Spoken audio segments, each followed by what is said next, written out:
Welcome back. ಇನ್ನು ಸಚಿವರೊಂದಿಗೆ CM ಸಿದ್ದರಾಮಯ್ಯನವರು ಒಂದು ಡಿನ್ನರ್ ಮೀಟಿಂಗನ್ನು ಮಾಡಿದರು.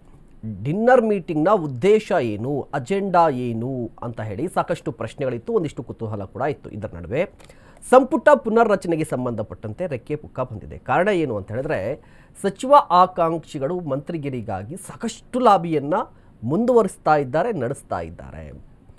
ಇವತ್ತು ಶಾಸಕರಾಗಿರುವಂಥ ಬೇಳೂರು ಗೋಪಾಲಕೃಷ್ಣ ಅವರು ರಿಯಾಕ್ಟ್ ಮಾಡಿದ್ರು. ಹೌದು, ನಾನು ಕೂಡ ಸಚಿವ ಸ್ಥಾನದ ಆಕಾಂಕ್ಷಿ, ನಾನು 3 ಬಾರಿ ಶಾಸಕನಾಗಿ ಆಯ್ಕೆ ಆಗಿದ್ದೀನಿ. ನಾವ್ಯಾರೂ ಕೂಡ ಸನ್ಯಾಸಿಗಳಲ್ಲ, ಕೆಲಸವನ್ನು ಗುರುತಿಸಿ ಸ್ಥಾನವನ್ನು ಕೊಡಲಿ ಅಂತ ಹೇಳಿ ಬಹಿರಂಗವಾಗಿ ಹೇಳಿಕೆಯನ್ನು ಕೊಟ್ಟರು. ಇದು ಮೊದಲ ಬಾರಿಗೆ ಅಲ್ಲ, ಸಾಕಷ್ಟು ಬಾರಿ ಬೇಳೂರು ಗೋಪಾಲಕೃಷ್ಣ ಅವರು ಸಚಿವ ಸ್ಥಾನದ ಆಕಾಂಕ್ಷಿ ಅಂತ ಹೇಳ್ಕೊಂಡಿದ್ದಾರೆ. ಇದು ಒಂದು ಕಡೆ ಇದ್ದರೆ, ಇವತ್ತು ರಾಮಲಿಂಗಾರೆಡ್ಡಿ ಅವರು ಒಂದು ಸುದ್ದಿಗೋಷ್ಠಿಯನ್ನು ನಡೆಸಿದರು. ಸುದ್ದಿಗೋಷ್ಠಿಯ ಸಂದರ್ಭದಲ್ಲಿ ಒಂದು ಸುಳಿವನ್ನು ಕೊಟ್ಟರು, ಸಚಿವ ಸಂಪುಟ ಪುನರ್ರಚನೆಯಾಗುತ್ತೆ ಅಂತ. ಯಾವ ರೀತಿಯಾಗಿ ಅಂತ ಹೇಳಿದ್ರೆ, 7ರಿಂದ 8 ವ್ಯಕ್ತಿಗಳಿಗೆ ಅಥವಾ ಶಾಸಕರಿಗೆ ಸಚಿವ ಸ್ಥಾನ ಸಿಗುತ್ತೆ, ಹೊಸದಾಗಿ ಸಚಿವ ಸ್ಥಾನ ಸಿಗುತ್ತೆ ಅಂತ ಹೇಳಿದ್ರು. ಅದರ ಅರ್ಥ ಏನು ಅಂತ ಹೇಳಿದ್ರೆ, ಅತಿ ಶೀಘ್ರದಲ್ಲಿ ಸಚಿವ ಸಂಪುಟ ಪುನರ್ರಚನೆ ಆಗುತ್ತೆ ಅಂತ ಹೇಳಿ.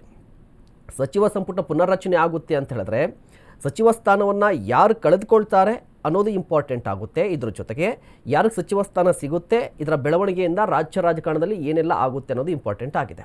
ಮತ್ತೊಂದು ಕಡೆ ಈ ನವೆಂಬರ್ ಕ್ರಾಂತಿ ಅಂತ ಹೇಳಿ ಒಂದು ಚರ್ಚೆ ಇದೆ. ಅಂದರೆ ನವೆಂಬರ್ ಕ್ರಾಂತಿ ಏನು ಅಂದರೆ, ಮುಖ್ಯಮಂತ್ರಿಗಳು ಬದಲಾವಣೆ ಆಗ್ತಾರೆ ಅಂತ ನವೆಂಬರ್ ಕ್ರಾಂತಿ ಅಂತ ಚರ್ಚೆ. BJP ನಾಯಕರು ಕೂಡ ಇದನ್ನು ಹೇಳ್ತಾ ಇದ್ದಾರೆ. ಇದೇ ವಿಚಾರಕ್ಕೆ ಸಂಬಂಧಪಟ್ಟಂತೆ ಇವತ್ತು ಸಂತೋಷ್ ಲಾಡ್ ಅವರು ಒಂದು ದೊಡ್ಡ ಟ್ವಿಸ್ಟನ್ನೇ ಕೊಟ್ಬಿಟ್ರು. ನವೆಂಬರ್ ಕ್ರಾಂತಿ ಅಂತ ಹೇಳಿದ್ರೆ ಕಾಂಗ್ರೆಸ್ ನವೆಂಬರ್ ಕ್ರಾಂತಿ ಅಲ್ಲ, ಅದು BJPಯಲ್ಲಿ ಆಗುವಂಥ ನವೆಂಬರ್ ಕ್ರಾಂತಿ. ಅದು ರಾಜ್ಯ BJP ಅದಲ್ಲ, ರಾಷ್ಟ್ರೀಯ BJPಯಲ್ಲಿ ಏನಂತ ಹೇಳಿದ್ರೆ, ನವೆಂಬರಲ್ಲಿ ಪ್ರಧಾನಿ ನರೇಂದ್ರ ಮೋದಿ ಅವರು ಬದಲಾಗ್ತಾರೆ, ಅಂದರೆ ಪ್ರಧಾನಿಗಳು ಬದಲಾಗ್ತಾರೆ. ಇದೇ ಕಾರಣಕ್ಕಾಗಿ BJP ಅವರು ನವೆಂಬರ್ ಕ್ರಾಂತಿ ಅಂತ ಹೇಳ್ತಿದ್ದಾರೆ ಅಂತ ಹೇಳಿದ್ರು. ಒಟ್ಟಾರೆಯಾಗಿ ಬೇಳೂರು ಗೋಪಾಲಕೃಷ್ಣ ಅವರು ಏನು ಮಾತನಾಡಿದ್ರು, ರಾಮಲಿಂಗಾರೆಡ್ಡಿ ಅವರು ಏನು ಮಾತನಾಡಿದ್ರು, ಸಂತೋಷ್ ಲಾಡ್ ಅವರ ಹೇಳಿಕೆಯನ್ನು ನೋಡ್ಕೊಂಡ್ಬನ್ನಿ. ಸಚಿವ ಸ್ಥಾನನ ಈಗಾಗಲೇ ಒಂದು ಸೃಷ್ಟಿ ಆಗ್ತಾ ಇದೆ, ರಾಜ್ಯದಲ್ಲಿ ಸುದ್ದಿಗಳಾಗ್ತಾ ಇದೆ. ಇದನ್ನ ಹೈಕಮಾಂಡ್ ಮತ್ತು ರಾಜ್ಯದ ನಾಯಕರುಗಳು ತೀರ್ಮಾನ ಮಾಡ್ತಾರೆ. ಅದರಿಂದ ನಾವು ಯಾವುದೇ ಗೊಂದಲ ಮಾಡ್ಲಿಕ್ಕೆ ಹೋಗೋದಿಲ್ಲ. ಸಚಿವ ಸ್ಥಾನ ಬೇಕು ಅನ್ನೋದ್ರಲ್ಲಿ ನಾನು ಒಬ್ಬ ಆಕಾಂಕ್ಷಿ ಇದ್ದೀನಿ, ಅದರಲ್ಲಿ 2 ಮಾತಿಲ್ಲ. ನಾನೇನು ಸನ್ಯಾಸಿ ಅಲ್ಲ. ಅದರಿಂದ 3 ಸರಿ MLA ಆಗಿರುವಂತನು ಒಬ್ಬ ಸೀನಿಯರ್ MLA ಇದ್ದೀನಿ. ಹಾಗಾಗಿ ಸಚಿವ ಸ್ಥಾನದ ಆಕಾಂಕ್ಷಿ ಅಂತ ನಾನು ಇದೀನಿ, ಬಿಟ್ರೆ ಯಾವುದೇ ಗೊಂದಲ ಮಾಡುವಂಥದ್ದು ಏನೂ ಇಲ್ಲ. ಅವ್ರ ನಿರ್ಧಾರ, ಅವ್ರ ಕೊಡುವಂಥ ನಿರ್ಧಾರಕ್ಕೆ ನಾವು ಬದ್ಧರಾಗಿರ್ತೀವಿ. ಎಲ್ಲ ಮಾಡಿದ್ದೀವಿ, CM ಅವರು ಮಾತಾಡಿದ್ದೀವಿ, ಹೈಕಮಾಂಡ್ ಗಮನಕ್ಕೂ ತಂದಿದ್ದೀವಿ. ಕೊಡೋದು ಬಿಡೋದು ಅವ್ರಿಗೆ ಬಿಟ್ಟಿರೋದು. ಹಾಗಾಗಿ ಕೊಟ್ಟಿಲ್ಲ ಅಂತೇಳಿ ಯಾವುದೇ ಗೊಂದಲ ಮಾಡುವಂಥ, ಸೃಷ್ಟಿ ಮಾಡುವಂಥದ್ದು ಯಾವುದೂ ಇಲ್ಲ. ಇದು ಪಕ್ಷಕ್ಕಾಗಿ ನಿಷ್ಠೆಯಾಗಿ ಇರ್ತೀವಿ. ನೋಡಿ, ಸಚಿವ ಸ್ಥಾನನ ಈಗಾಗಲೇ ಒಂದು ಸೃಷ್ಟಿ ಆಗ್ತಾ ಇದೆ.